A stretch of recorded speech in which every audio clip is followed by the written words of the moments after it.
Welcome to the new JFK show number 194. As we turn over our half-hour hourglass, tonight we have our special guest we consider on our team. It's Amy Joyce, and she's got fantastic research. And when you look at the Zapruder film, it's always been talked about as the most examined film in the history of all films. And guess what? There's more to find in it, and we're going to talk about it tonight. So we've got Amy Joyce, Larry Rivera, Dr. James Fesser, myself, Gary King, and we will have Don Fox in just a moment. He'll be joining us real quickly. So we should we go with Larry first? Or should we go of with course. Good. Yeah. All right, Larry, go ahead and steer the ship for us. Gary, that's a great introduction for tonight's show, because Amy has only been researching the JFK assassination for a couple of years, but today and this past week, she has made a major discovery in JFK assassination investigation, which just blew my mind. And I'm just honored and humbled, that I was able to take her research to another level by just looking at it and applying my experience in imaging, and to just completely show that a lot of the what's been believed about the what happened there in the doorway is going to change tonight as a result of what we're going to present here. Not only that, but the Zapruder film, Jim. And I know that you and Douglas Horn and John Costella have, and even Jack White, since 20 years ago, you guys have been working on this. And I think it all comes to fruition here because of Amy's discovery, in the sense where the Zapruder film, not only does this discovery confirm that the Zapruder film has been altered, because what I'm talking about is what you, Jim, have been mentioning so many times before, about the film not comporting with the reactions of the people that are in versus the motorcade as it's rolling down Elm Street, and the people not actually paying attention to it. And I think what we're going to see tonight is a great example of what you have been talking about for so many years. Right, they weren't paying attention because it wasn't there at the time that footage was taken, where they used the techniques of optical printing and special effects to combine a foreground that had been filmed previously, That's right, but with a background that was filmed when the motorcade passed by. That's right. And I think the evidence is clear, and we're going to see it tonight. And we're going to kill two birds with one stone, because we're also going to deal with that most controversial issue of the doorway, and in this case, Gorilla Man. So if you want to go ahead and I think actually 3 or 4 birds, Gary. Oh yeah, well yeah, with a lot of corrupt so-called researchers, very prominent researchers, and agency attorneys, and people that I'm sure they're going to be very nervous, after this. Yeah, just another day on the JFK show as we. That's right. Just one more JFK show and another major discovery. That's all. Okay, you can scroll it a little more, Larry, if you want me to read. Yeah. Amy Joyce finds Gorilla Man in Zapruder and Skaggs films. JFK researcher and image specialist Amy Joyce appears to have finally solved the mystery of Gorilla Man seen in the John Martin film. In this blog post, I present compelling evidence that the man seen in the Martin film is not Billy Lovelady. Let me go there for a second. We did this show last year, remember? And we did, where Robert Groden went to Denver, Aurora, Colorado with Kenneth Bruton in November of 2013. And they took this very underexposed image of the man, who we have Christian Gorilla Man. And in this recording that surfaced later on, and this is the image that mentions the existence of this recording, these 4 cassettes, everything, 2 original micro cassettes, where Billy Nolan Lovelady and Patricia Lovelady were interviewed by Kenneth Bruton and Robert Groden back in 1976. And they happened to produce this photograph. This is a slide from the John Martin film. In that recording, in that interview, Kenneth Bruton is constantly talking about Billy Lovelady wearing a beard, and trying to create the image of Billy Lovelady having worn a beard that day in a crew cut. And obviously, this checkered shirt, this red, black, and white plaid checkered shirt, which we all know, we're gonna find out now, what that is all about.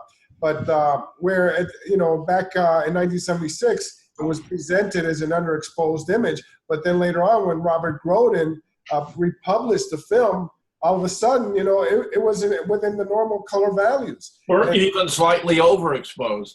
Yeah, well, and then he even published it on page 187 of his book, Killing of a President, where a lot of people later on noticed the pocket flap, remember? And this is a side-by-side comparison, and they said, wait a minute, how can Billy Lovelady be wearing a shirt? Same shirt.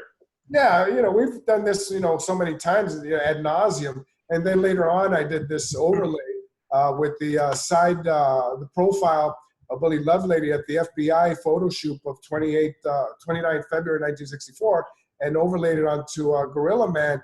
And it was obvious that it was not the same individual. The differences in the size of the cranium, the profile, the chin, the ear, everything. So with that as a background, now we come back. It all comes full circle, okay, with Amy's discovery, because Amy had been looking for Gorilla Man in all kinds of films, not just the Zapruder, but she did in the Bronson and the Hughes and everything. And this has been like her pet project, and I really commend her for taking the time to do this. All that research effort is coming to fruition, reported to the public tonight. Yeah, and so like I said, once she alerted me to this, to the what was going on here, I just went and analyzed it, and I did what I do, with imaging, and I made quite a few discoveries. Actually, some of these that she said that she didn't notice it until I brought them up, but I will let her talk about that, in a little bit. Don's joined us. Yeah. Amy, why don't you just say a couple of words about how much you've been pursuing this for all these years? Oh, it's only been a couple of years, and for a long time, it's playing catch up with what a lot of you guys have been doing. I wasn't aware of many of like second generation researchers coming forward, and how long this controversy over Billy Lovelady being Doorman and Gorilla Man has been going on. So I was quite surprised to find out how much it really proved. Yeah, it's very, very significant. Well, it was just perfect for you to be in contact with Larry, who's done so much work on this and was in the position to integrate it and bring out its significance, which he's presenting here tonight. Man, I was surprised that when Amy told me, I spoke with her the other day, that she said that one of her first exposures to the case was when she saw the JFK Horseman on YouTube, and I said, "Wow!" Wow. That's beginning at a pretty high level. Yeah, it's actually a little embarrassing that we've been at this probably a combined 75 years, and she walks in a couple of years with her associate's degree, and it's like smoking us. Well, or at least right alongside with us, as a competent. And by the way, Don, welcome to the show. Okay. Thanks, guys. Sorry about being late, but I am here now. No problemo. All right, continuing. This information is also dealt with in Chapter 7 of the JFK Horseman, which is entitled The HSCA Activities of Kenneth Bruton and Robert Groden. Amy has found an individual wearing the exact same clothing as Gorilla Man, locating him in a J Skaggs slide. His position is among the crowd on the west curb of Houston Street, as a JFK limo has just made the turn from Maine onto Houston. The escort seen in the foreground is Officer Douglas Jackson. And this is the circle here is the man that we're going to focus on tonight. As you can see, he's got a receding hairline, okay, and he's wearing a checkered colored shirt. All right, so, and he's in the exact position relative to where we're going to look at, we're going to analyze where he is in the Zapruder film, and it's going to be quite compelling. I think everybody's going to enjoy this, quite a bit. You want to go ahead? Skaggs' position was right at the corner of Elm and Houston Streets on the east curb of Houston. Here he is seen in Botham photo number 3. Yeah, right here, the red arrow. Now you can see he's holding his camera up. That's just right. in front of Nellie. You can see it just over her head. That's right. That's right. Amy has also located what appears to be the same individual in the Zapruder film, where he's seen in frames Z193 through Z218 walking along the colonnade which borders a reflecting pool in that area. Here is Costello frame Z205 showing the area in question. Yeah, and relatively small area, Jim. And as we were talking about earlier, before we started recording, everybody, when they watch the Zapruder film, they don't even focus into that area. They're always looking at the limos, and people on Elm Street, but nobody ever bothered to look at that area until Amy did. And I think it's a great observation on her part. I completely agree. You want to scroll further, Larry? Yeah. The frame clearly shows the clothing he was wearing, a checkered shirt with denim blue jeans. Also note the bald spot is already visible. Jim Fetzer has repeatedly pointed out how Gorilla Man, seen in the Martin film, is a well-built individual who's practically bursting out of his shirt. That's exactly what we see here. And just to add a point, becomes obvious later, it's buttoned up to the neck. Exactly. And here, I want to, if you can see here, you can see a flesh tone here on the top of his head here, Jim. And I want to go down and yeah. Okay. And you can see that it's not uniform, where the hair does not, it's not uniform. And you can see a sort of flesh tone. And in other frames of the Zapruder film, we can see that. And I also want to point out the angle here, the slouch, as Mr. Wizard mentioned, the way he called it, of the neck. Okay, and when we analyze Gorilla Man, so that's exactly what we see. And I think just from these two images, we have compelling evidence, but we have so much more here Yes. Yeah. Here is an animation and stabilization of those slides which track his movements during this period of time. Yeah. Let's just keep this up there for a little bit. These are, like we said, frames 193. I skipped a couple because they were way too blurry, okay? But you can see, Jim, that each frame, the Zapruder film was, 18.6 frames per second? 18.3. Yeah, 18.3. But some people, in actuality, for example, Roy Schaefer said that they were close to 24. But when you consider the speed of the film and how fast you can judge, how fast he's walking here. He's at a brisk walk, okay. But by judging by the apertures there, of the wall there. And he's really swinging his arm. When you're really walking, your arms swing more. Well, there's a reason for that, Gary. We're going to find out now, because actually I stop it here for 1.5 seconds. And maybe Amy can jump in here and tell us what we're seeing here. Oh, right. He's a smoker. So in the Martin film, this same guy is smoking and blowing, smoke around the ladies' faces as they're standing on the steps of the school book building. But as he's walking, he's also dragging on a cigarette. And I think it's he's picking up with his right hand. Mm-hmm. And, and as Gary's saying, his left hand is going backwards. And he's turning and he's blowing smoke out. Yeah. And that's just something that's very Peculiar. characteristic of this man. Very peculiar. Gorilla Man on the steps, he was smoking. He had the bald spot. Oh, no doubt about that. We're gonna see that in a second. But yeah, here I'm gonna focus here. Oh, okay, here you go ahead, Jim. You can. He is moving south to north, walking at a brisk pace with a purpose, parallel with Houston, right along the reflecting pool, which is located there. Watch closely as frame 200 shows him lifting his left arm and hand as he takes a drag from his cigarette. I have paused the animation for 1.5 seconds at this point to show the movement. Here is frame Z200. Yeah, this is the one I wanted to pause here for a second. As you can see, this guy, he's, taking a drag from a cigarette. He's in a hurry. He's not looking towards the motorcade at all, and that's something that we're gonna focus on in a little bit. But this guy, who was this guy? What was he doing?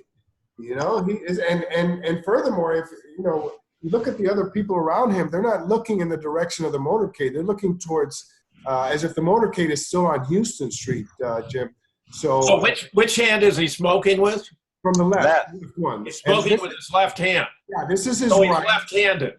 Well, people smoke from both.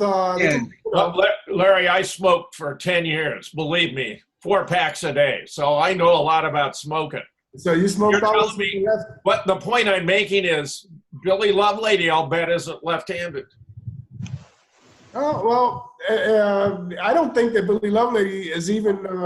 In the conversation here, because he's supposed to be. Larry, it's just one more proof, all right? When you get the proofs in mind, you think about them, all right? So Absolutely. if I let it go for now, I might not come back to it. So I'm saying there's another consideration. This guy is doing exactly what Gorilla Man is seen doing in the Martin film, smoking a cigarette.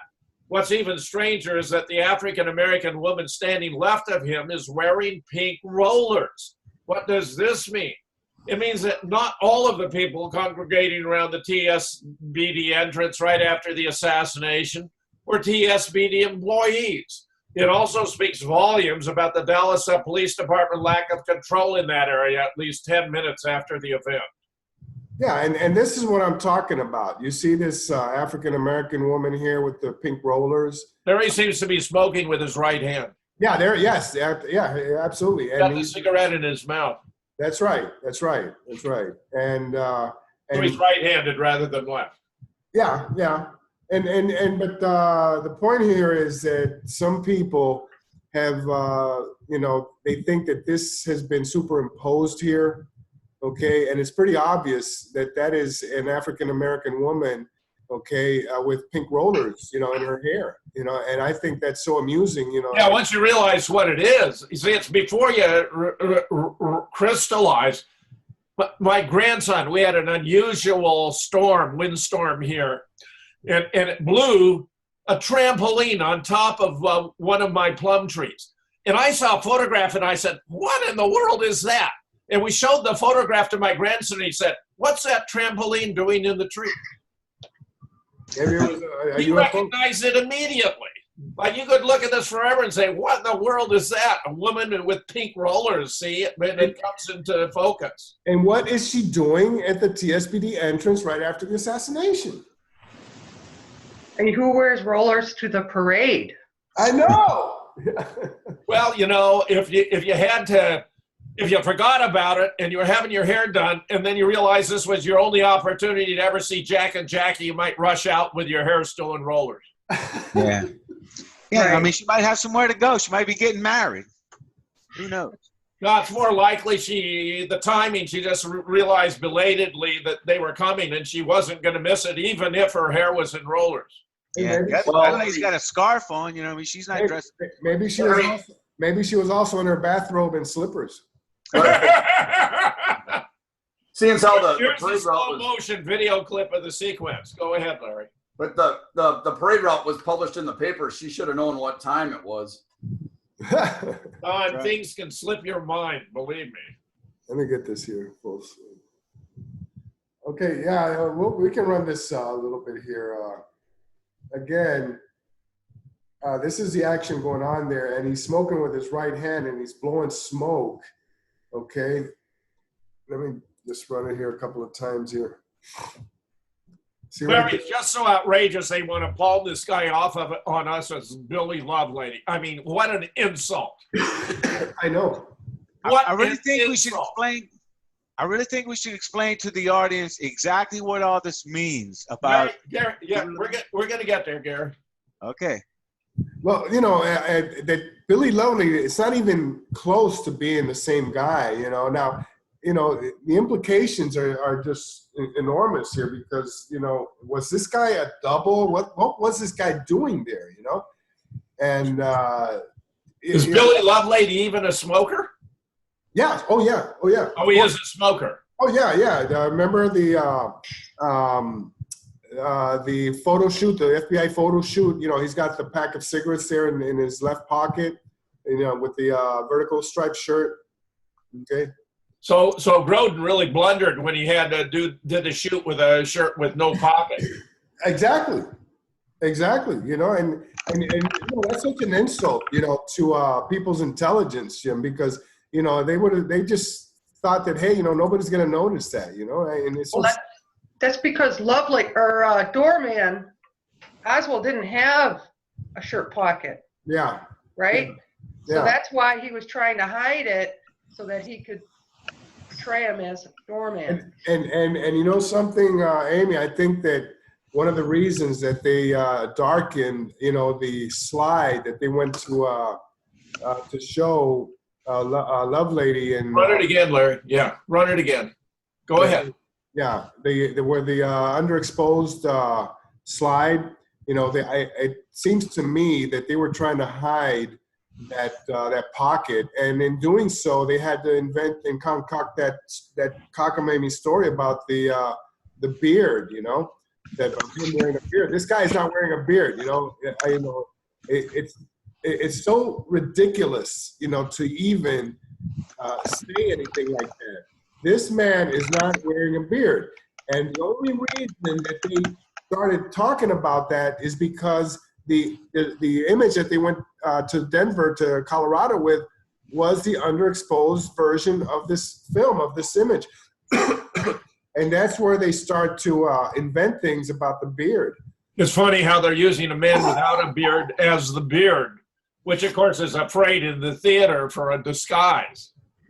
In this case, to disguise Billy Lovelady, you know, as though he were Lee Oswald, when the whole thing is these are so conspicuously three completely different figures that the idea of merging them is absurd beyond belief. Mm-hmm. All right, so we can go ahead on here. For those who think Gorilla Man has been artificially inserted into the film, here's a side-by-side comparison with the hues showing the exact same event from slightly different perspectives.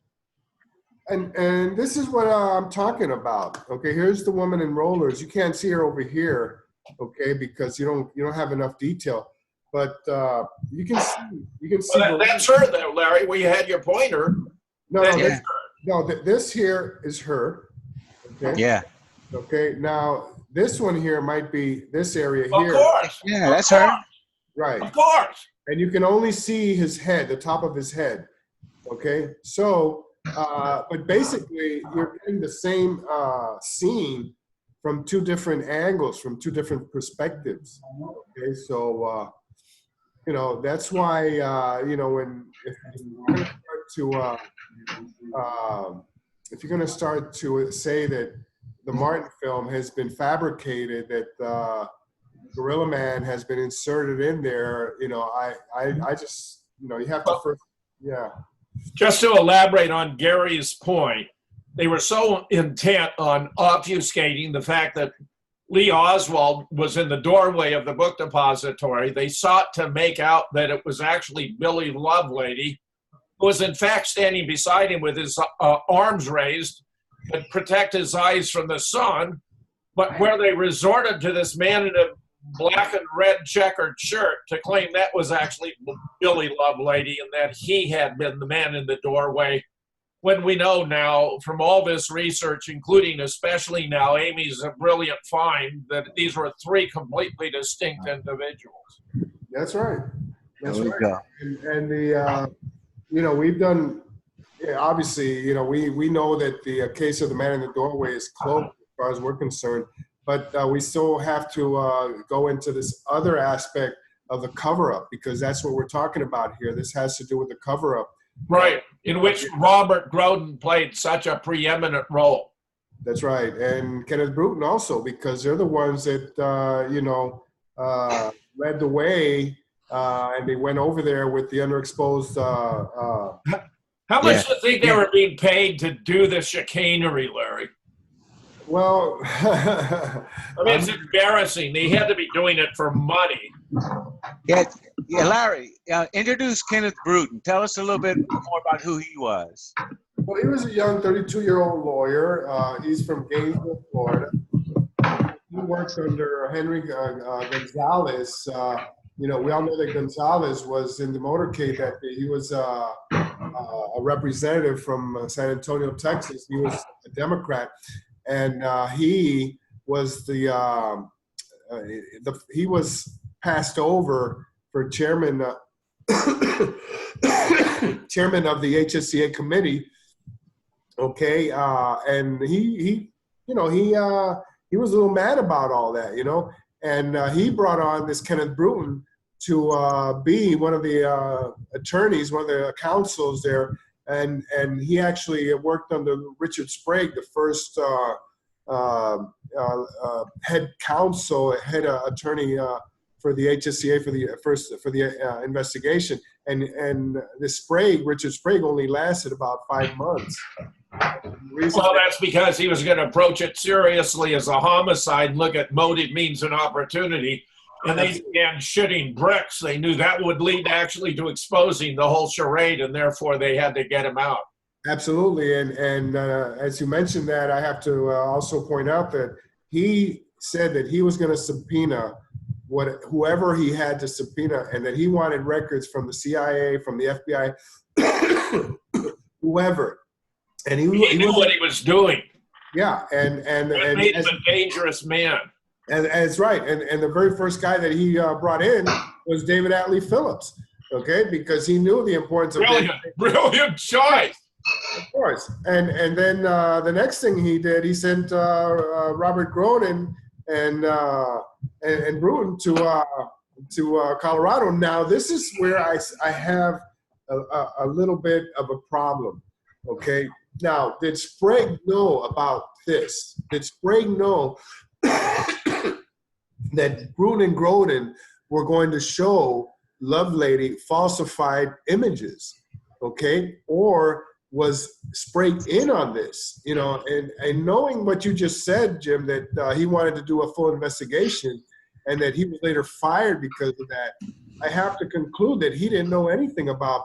Larry, he was an honest man. That's why they had to give him the boot. Now, did he know that Bruton and Groden were going to show Lovelady? We're going to go to Denver. I'm quite certain he did not. That's what I'm saying. Because, so this is what brings you to believe that this whole scheme did not reach all the way to the top. It stopped right there with Bruton and Groden, Jim. Well, look how perceptive it is to focus on David Atlee Phillips, because when E. Howard Hutt, on what he believed was his deathbed, recited the chain of command to St. John, he said the order went from Lyndon Johnson to Cord Meyer to David Atlee Phillips, right, and from him to William Harvey, and from him to David Sanchez Morales, and then Ed Lansdale, George H.W. Bush, the shooters in Dealey Plaza, and the rest of the gang. That's right. And I want to point out also, talk a little bit more about Bruton, since Gary asked me to. He was also sent to Mexico City, all right? And during the same time that they were sent to Colorado within weeks. And right after the deposition of Atlee Phillips, and since Atlee Phillips had so much to do with Mexico City, they send Bruton and this other guy, Jonathan Blackmer, to Mexico City. And the first people that they wanted to interview were the Tarasov couple, Boris and Anna Tarasov. And they were the ones who worked for the CIA, intercepting telephone calls and translating calls between the Russian embassy and whoever they were talking to.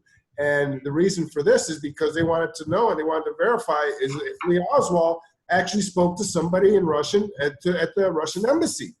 Okay, so this is how this all plays out, and the importance of Bruton, because Bruton goes to Mexico City and he goes to Denver, Colorado. These are two of the most important missions, Jim. And I talk about this in the book, where Bruton is charged with two of the most important missions. A, if Lee Oswald went to Mexico City and interacted with the Russian embassy, and B, if Billy Lovelady was really a doorman. Okay, so that's why Bruton is so important, and he's been sort of like fell between through the cracks here in the JFK thing, and nobody has ever really questioned who this guy was, what he was doing, and so forth and so on. So that's why I dedicate an entire chapter in the book to his activities. So, by the way, there are photographs of either Henry Wade or Jesse Curry speaking to the press, and it may have been Henry Wade. We're right in the front row. You can see a man who appears to be David Atlee Phillips. Absolutely. All right, let's take a break right there. This is the new JFK show number 194 with Amy Joyce, our special guest. All right, Larry, go get some water, man. Yeah. You want me to pause? Yeah. Yeah, I got to get a cough drop. No. All right, welcome back to the new JFK show number 194, and we're proud to say that Amy Joyce is our guest. We do have a full crew. We have Don Fox, John, and Larry Rivera, and Dr. Fetzer, and we just had our old friend Nathan Lawrence stop in during the break. So, all right, we're going to let Amy go ahead and pick it up, if you don't mind. Go ahead, Amy. No, sure, guys. I was just thinking about what led me to find this, and it was the recent show. I think it was about 3 or 4 weeks ago, the Lovelady tapes. Mm-hmm. And you were talking about the doorway man and gorilla man and the whole controversy over that. And I thought, well, maybe he could find them. I didn't know how deep it went, though, and what it would mean about how far this went back. We're going to, what, like 76? Yeah. To Groden's work trying to develop Gorilla Man into Doorway Man, or even before that. So I'm really happy to have found him now. I was just looking for proof that he couldn't be Doorway Man, because I solidly believe that it wasn't him. I mean, for me, there was already enough, the button-down shirt, the busting out of it, and the T-shirt being exposed in there, the timeline. I didn't think it could be him. But the fact that what I'm learning now about Groden and how far they actually took this to try and prove that Lovelady was Gorilla Man and Gorilla Man was Doorway Man, that just shows me more that it must be Oswald. They're going to such lengths to try to prove it wasn't, and they're busted. The corruption like 100% now. Found, and right smack dab in the middle is Robert J. Groden. Amen. Wow. Amy, you said it in like 3 seconds. They wanted Doorway Man to be Billy Lovelady, and they wanted Gorilla Man to be him, and it couldn't be Lee in the doorway. It only took 2 seconds. Well, couldn't be him. Well, I just find him somewhere else, right? It can't be him. Weisberg wrote a private manuscript that was never published called Picturing the Corruption. And in that book, he talks about his relationship with Robert Groden. And it's not nice. He does not have nice things to say about Groden. Let's just put it that way. And like I said, it's unpublished. You'd have to go to Weisberg's site to get a copy of it. And, because they had a falling out after JFK, the movie, because Groden became consultant to Oliver Stone. So in a sense, Groden controlled, what was being shown in the movie, especially the sequence there on where they were mimicking the Zapruder film, which we all know that Groden kept from the public, the best slides of the Zapruder film. If you want to, the information, you can read about this in Jim's book, The Great Zapruder Film Hoax, specifically the chapter called Pig on a Leash by David Lifton. And you can read all about how Groden interfered with the investigation of the case. And as Jim has said, and I agree with Jim, that he's the only person on the face of the earth who continues to promote that the Zapruder film is authentic. What do you have to say about that, Jim? I know, it's completely outrageous. To this day, I can give proof after proof after proof, and he still stands pat. It's outrageous. He and Josiah Thompson have been two of the most corrupt operators seeking to sabotage advances in research in JFK for the last 3 decades. Now, now I think we're down here to, we did the animation, and I think we're down here because I wanted to look at Z217. Right. It's a blow up of frame Z216. Gorilla Man is still smoking. Yeah, That's where we left off. As you can see, he's extended his arm here. And now this is Costella 217. Now, again, the limousine is well down Elm Street here, Jim, and everything that's going on here. But you look up here, and these people are not facing the limousine. They're not facing, the motorcade. Everyone would have turned around. What's going on? That's a nice point. Look, all you see here are people's backs. What are they interested in the press buses and that kind of thing? What's going on here? You're absolutely right. They would have turned around to watch the motorcade as it proceeded down Elm Street. Are you kidding me?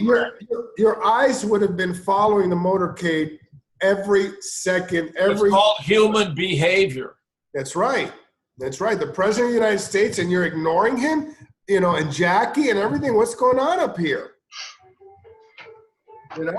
So, right, I think so what I'm trying to say here is that this is a byproduct here of Amy's discovery, okay? Because she made us focus on this, okay? Yeah. And you have been talking about heretofore underexplored area of the Zapruder film. 100% correct.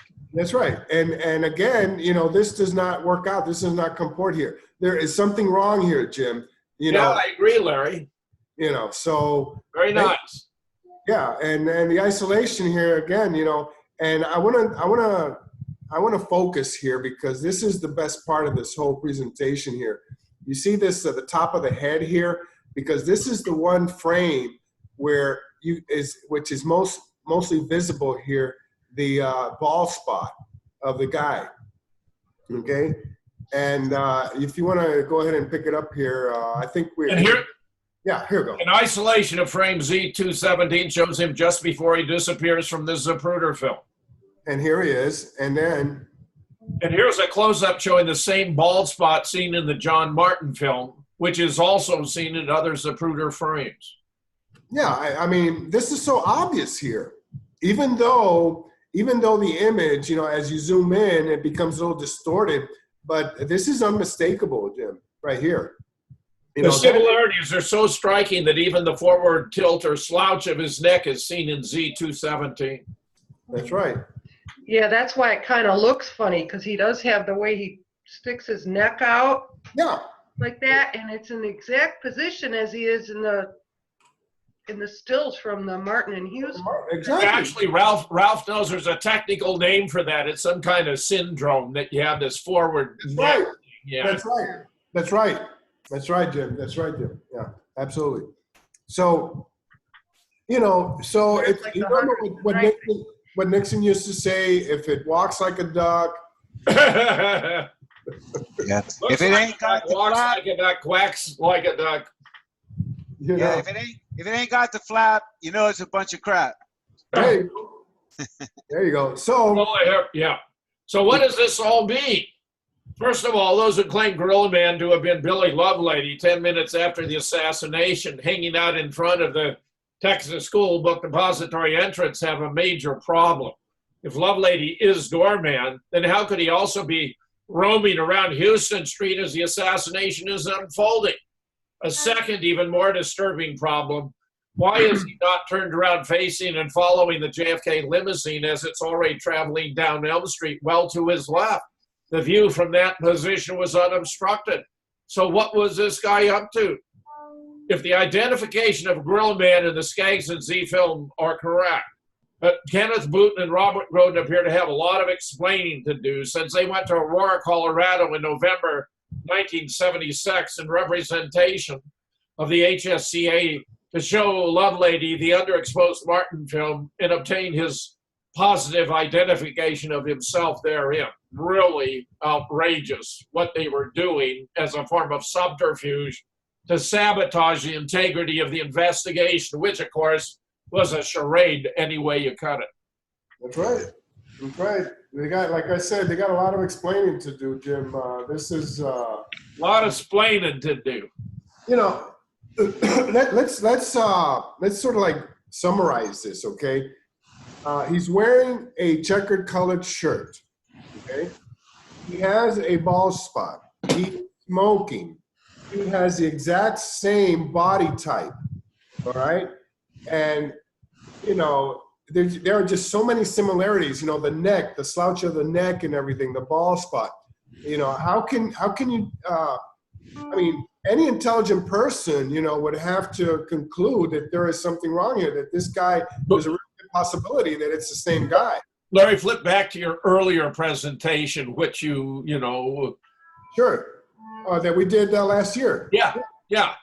Flip Sure. back there. You were showing, yeah. And you go through some of what's going on here. I mean, it's just monstrous when we now have, you know, some of the blanks filled in. It's just incredibly monstrous how brash it was for them to attempt to perpetrate this deception on the American people. That's right. This is what we have here on the screen is a supposed statement, a positive identification of Billy Lovelady, which is written on the back of this image, this one right here. Okay, what they did was they took this photograph and on the back of it, they wrote this.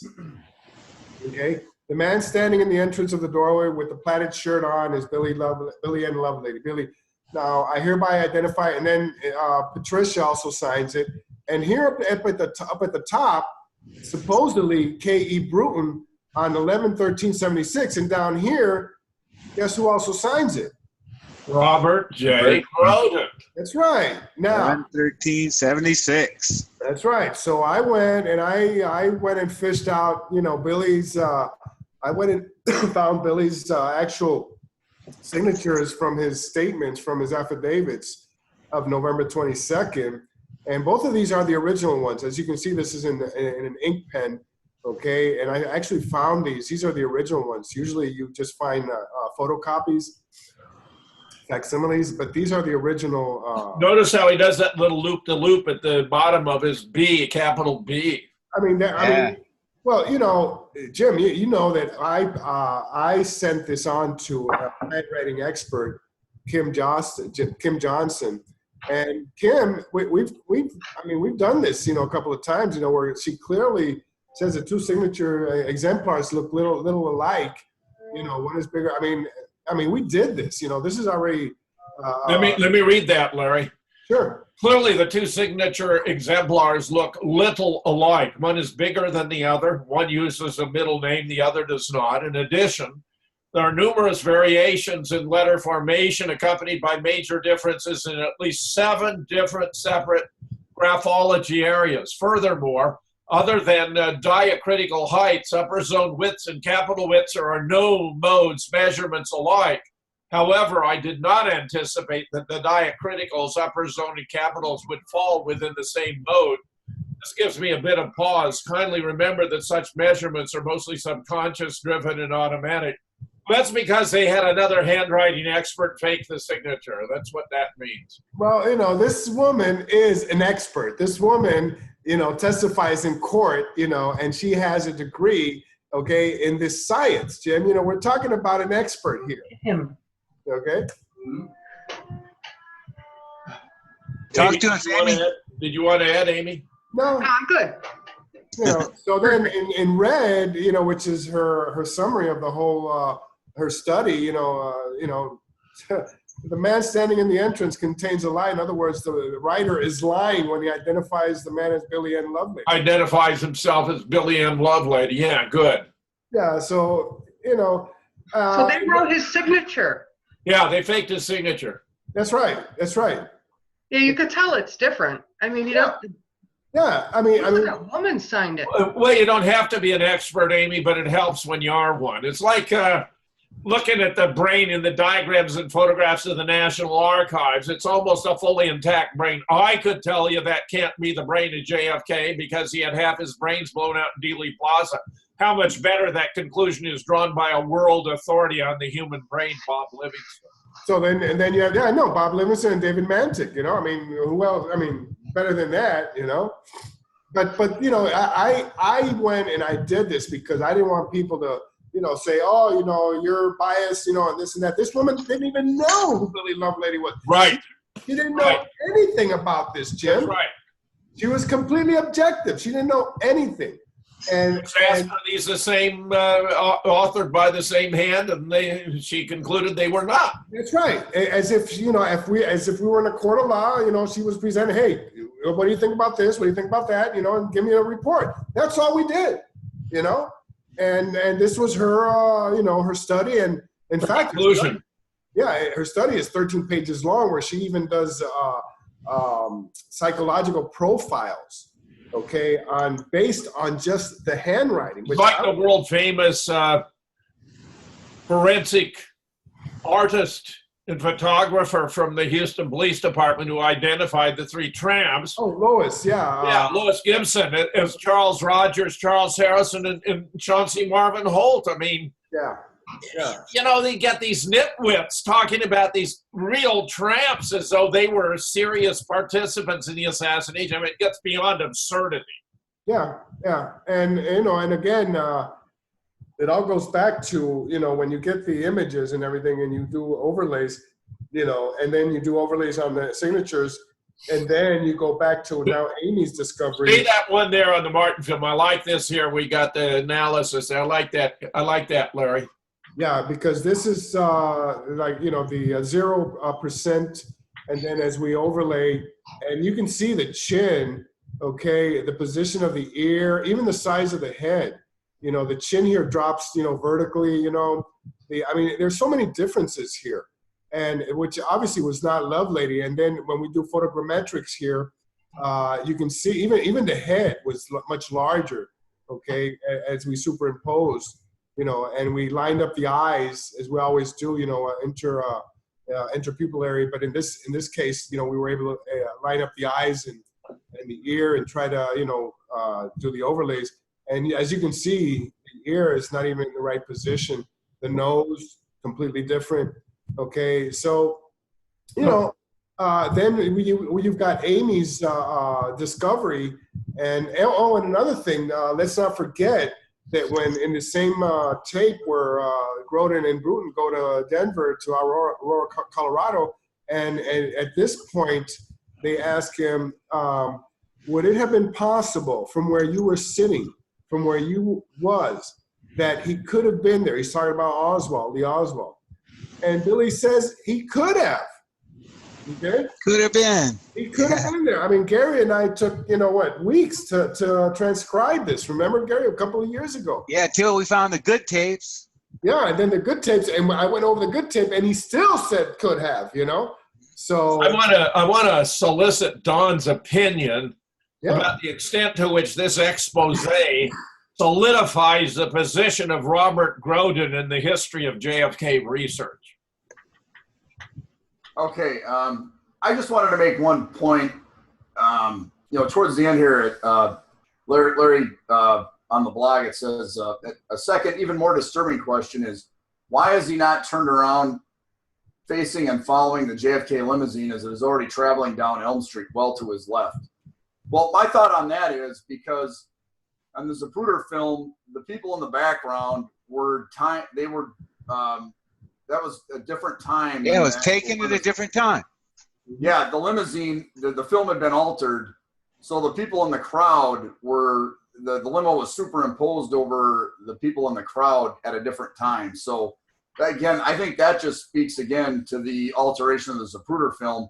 Not so much that Lovelady's acting suspiciously, it's that he was filmed at a different time. That the limo wasn't going by when he was filmed.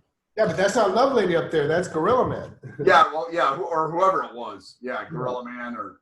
Yeah, but also. What you really mean, Don, is this, that they may well have been looking at the presidential limo when that top part of the film was filmed, and then it was integrated using the techniques of optical printing and special effects with other elements from other films to produce the combined effect that appears to be anomalous for the reasons we've already addressed. And let's not forget what the motorcycle cops, based on the Fred Newcomb tapes, described what really happened down there, Jim. Yes. I want to draw Amy out again about her take, having seen this discussion. Amy, what's your impression overall about what you have? Well, that's surprising that, he's walking down the street, like Don said, and he's looking the other way. And what does that mean? Because in that first picture at the corner that Skaggs took, he looks really happy. I mean, he's into the parade. He's really wanting to, check out the president and the first lady as they're turning the corner. So it's very doubtful that, after that happened, he's going to, scoot up the street to go back to work and not be, following them. If he's going to be walking down the street, he was going to do that while the limousine was going, while the limousine was crawling down the street. Who was this guy? Down Houston. I was trying to figure that out. And I was looking at some of the witness reports, through the list and, throwing the ones that were obvious out, the females and those that were up on the overpass. And then I realized how hard it would be because of the timing. Because we're seeing him, he says, well, I was at the corner. That's not when the shots occurred. And where was he when the shots occurred? We just don't know. Was he on Elm? Did he turn the corner already? And notice in the animation here, Jim, how the people behind him, they're facing Houston the other way. Look at the woman here in the blue. Look at this. Right, he's walking behind them. Yeah, it's a different time. Past them, behind them, yes. Hey, scroll down to where it says Ball, the attorneys that had the magic bullet. What? Where it says Ball and the attorneys. I don't know what you're talking about. I saw it. It must have been on the other page, Larry. He meant from the earlier report. Yeah, that's what it was. Oh, okay. Yeah, okay. You want me to go back there? Yeah, I think we're seeing a manifestation of the observation of Vladimir Lenin that the best way to control the opposition is to lead it. Yeah. Well, when I went to Dealey Plaza for the very first time, I got his magazine, and he was controlling it from right then. And they had the Billy Lovelady story in that magazine. I still have it. It's a little thin. I'm sorry, that shirt that he was wearing didn't even have a pocket. That's right. The one that Billy Lovelady was actually wearing there's no pocket. That's right. Yeah. So that's phony. Yeah, that's what I mean. If the shirt ain't got no flap, then that picture's a bunch of crap. That's what I said. And Groden is so audacious that he publishes this on page 187 of his tremendous book, which has been lauded by so many people, Killing of a President, page 187. Remember, the best mix is 80% truth and then 20% fakery. Yeah, and this is what you see on page 187, Jim, and you go, wait a minute. I know. Excuse me. It's outrageous. How can, wait a minute, you got to be consistent here, I think, and obviously, there's a major problem here.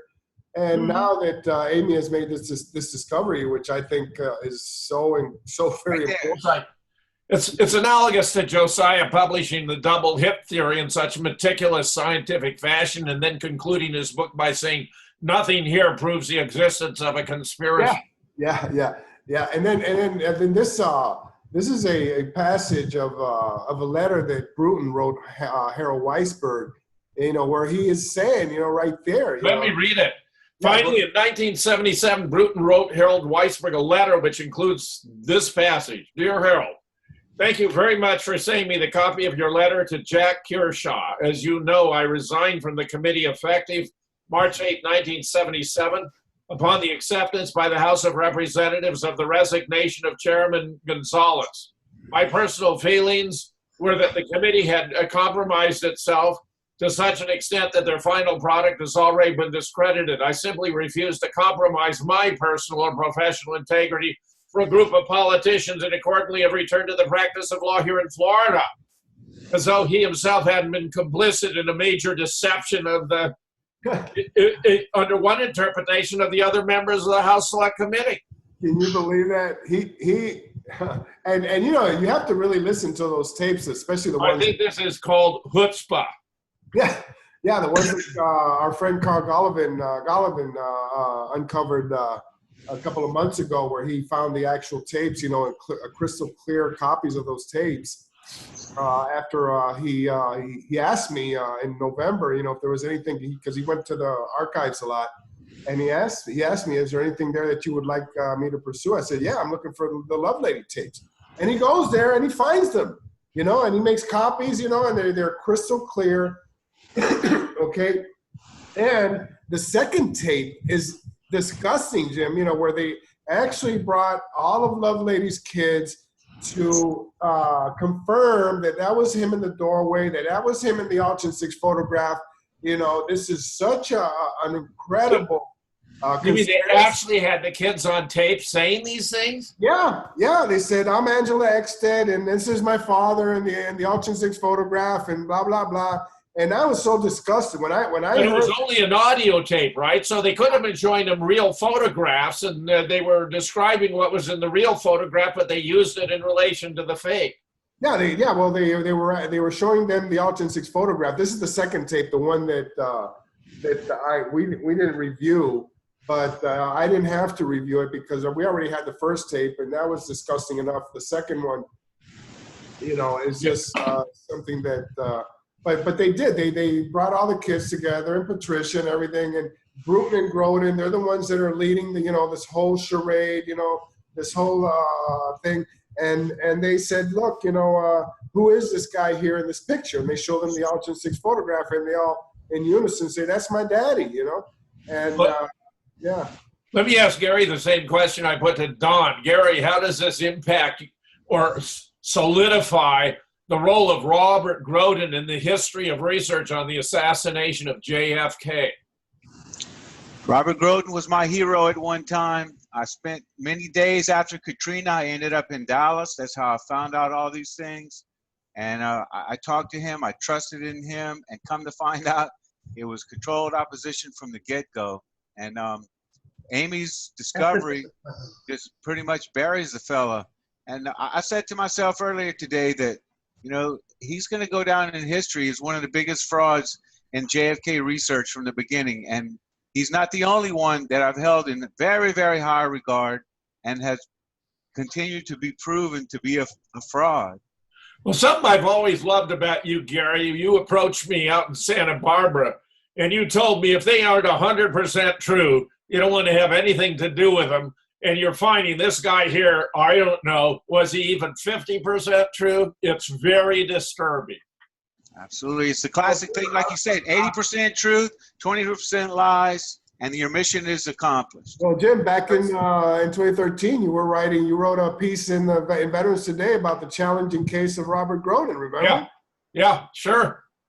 It's included in the book, in the JFK book. It's included in JFK, How and Why, yeah. And at that time, you didn't know any of this. No, this is all solidifying. This is really fantastic. It's so characteristic in the history of science when you have a true hypothesis that there can be unexpected developments in the future that confirm it in ways you never imagined at the time. Yeah. Larry, I wanted to point something out, that Skaggs photo. You scroll up there. Yeah. You know, so that's Kennedy and Jackie, right? But he's leaning over. I just thought that was a good picture, at least for me, because I know that a lot of people were trying to show that his jacket was bunched up. So, you know, and that's why the bullet hole went in a separate place and whatnot. And you can see, I mean, he's tailored Yeah. to the fit, to the T Yeah. there. There's Yeah. no bunching. And you know what they're actually doing there, Amy, is they're actually looking at the little lamb chop Yeah. figure that had Oh, been the given to them. dog. And he's Yeah. looking at the parade. Hand puppet. Yeah. Everyone's looking at the parade, and then all of a sudden, in the other the Z film, he's not, and no one else is either. Don, I know you have other things you want to add. Yeah, I just wanted to make one last quick point. Okay, so your analysis here on Z217, the Costella frame there, Yeah. with all those people, they have their back turned to the limo as it goes by. And so again, that just speaks to the point of that the film has been altered, and Groden's claim to fame was that the Zapruder film is authentic, and he's been beating that drum for years and years in the face of all this evidence of just fraud, fakery, and alteration of the Zapruder film. Well, And- he also held back the crystal clear slides that he had well, I don't want to say stolen, but that he had misappropriated from what was that Goldstein guy? Remember, Jim? Is that the name of the guy in New York who had those slides? And that he went to work for him, and he took possession of them, and he held on to them for many years. He wouldn't share them with any of the. Yeah, as Lifton explains in Pig on the Leash. That's right. And and he sort of like set back the investigation for many years because he hoarded those, and he hoarded a lot of other images and photographs. Photographic record. Even Gail Nix, the granddaughter of Orville. Claimed that when UPI finally released after the contract expired 25 years after, they sent Groden and Gary Mack to go in and get the film, and all of a sudden, it was missing frames, it had been damaged and that kind of thing, and and she went out there and she went in and faced Groden, and she asked him point blank, have you been messing around with my granddaddy's film? And he said no, but she never believed him. It's all spelled out in her book. About the Gary, do we have a few minutes so we could go to that particular blog? If you could go to the JFK Wars, the challenging case of Robert Groden, we could scan through it here. All right. Your screen share. Go ahead.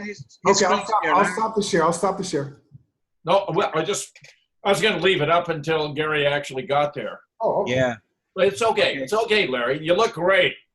Thanks. Just keep talking. Amy, this was really wonderful work on your part. I mean, just Thanks, guys.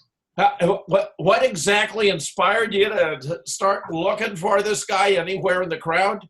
Yeah, I was going to ask her the same thing. Which one? Looking for What Gorilla got you Man? looking for Gorilla Man in the crowd?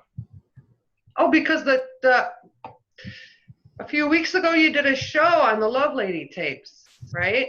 And I didn't listen to it at the time. I just listened to it last week or whatever, right? The day before I emailed you guys. And, So you're saying you found this in the last 2 weeks?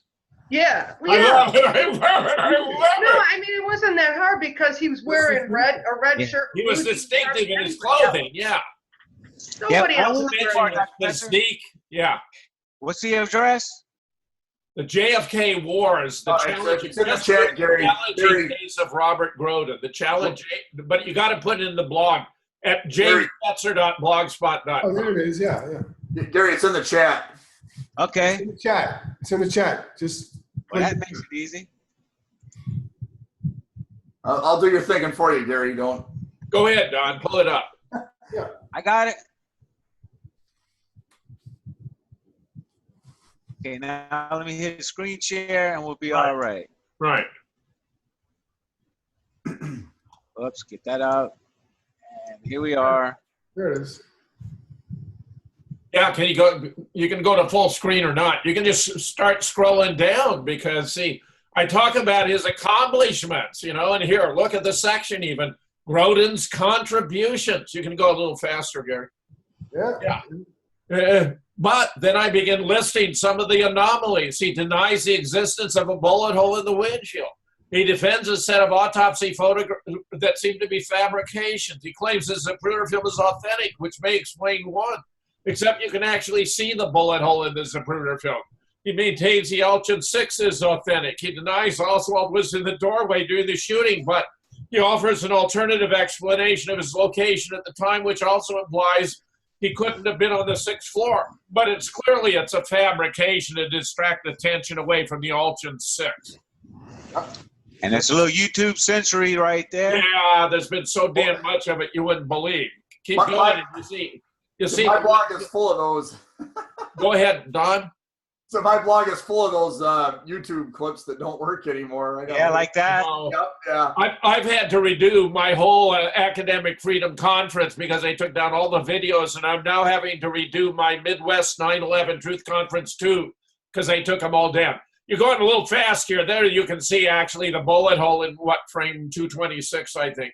Yeah. But here you see on the left in the Alton 6 where the bullet hole, you can see the small white spiral nebula right where JFK's left ear would be if his left ear were visible.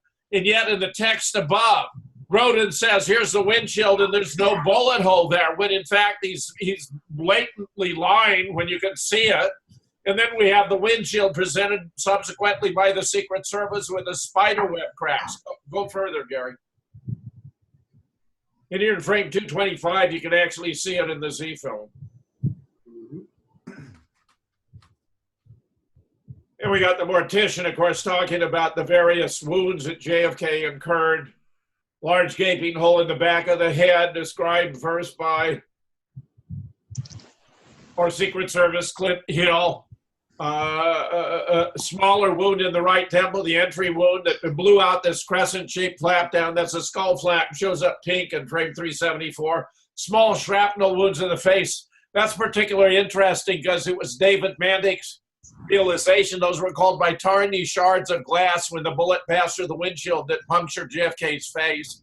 Wound in the back, 5 to 6 inches below the shoulder, just to the right of the spinal columns, corresponding with the shirt, the jacket, and all the other evidence. I did a whole article about that, a whole lecture I presented at Cambridge, no less, and then published entitled Reasoning About Assassinations.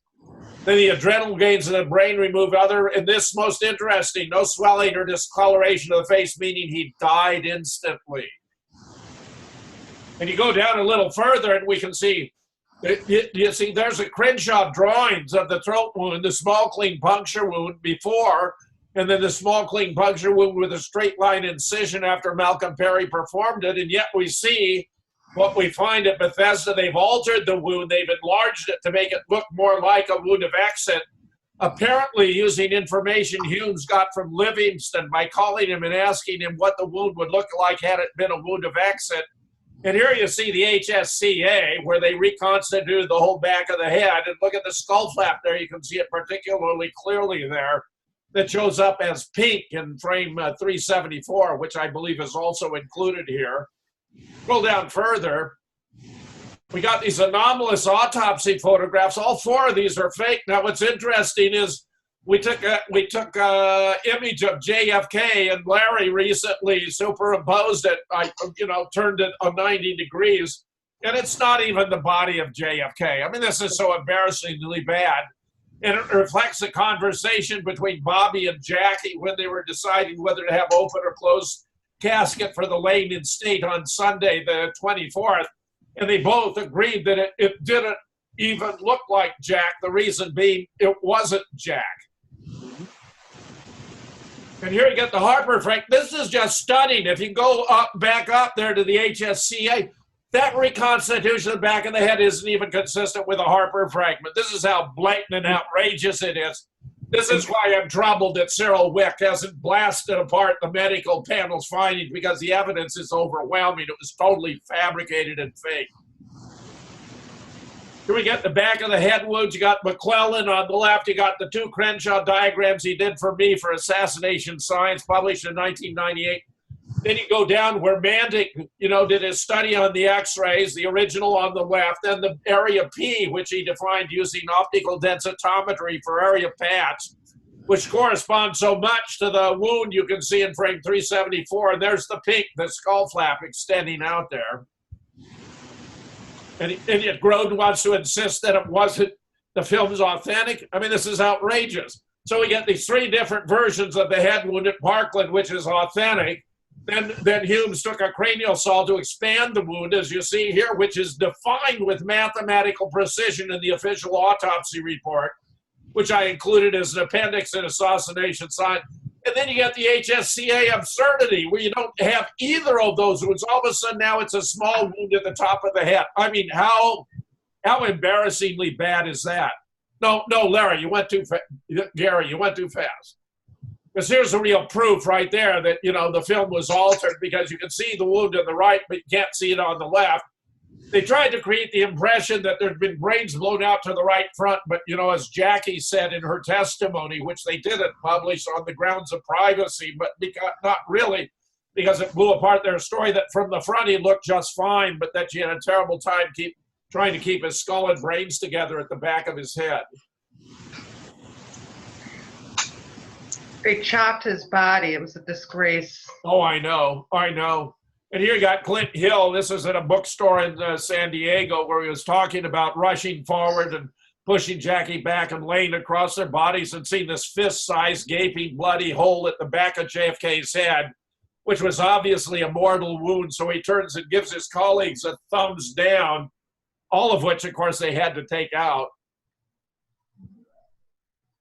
This is an interview with Costello, who's done such brilliant work on the film. I mean, it's just stunning stuff. The indictment of Robert Groden is simply overwhelming. I mean, you have an old inventory of issues where he has been covering up for the government, not pioneering to reveal the truth of the matter. And of course, here, as we have so significantly established, Oswald was even in the doorway, where it was his task, it appears, a special commission from the HSCA to show that it actually was Billy Lovelady.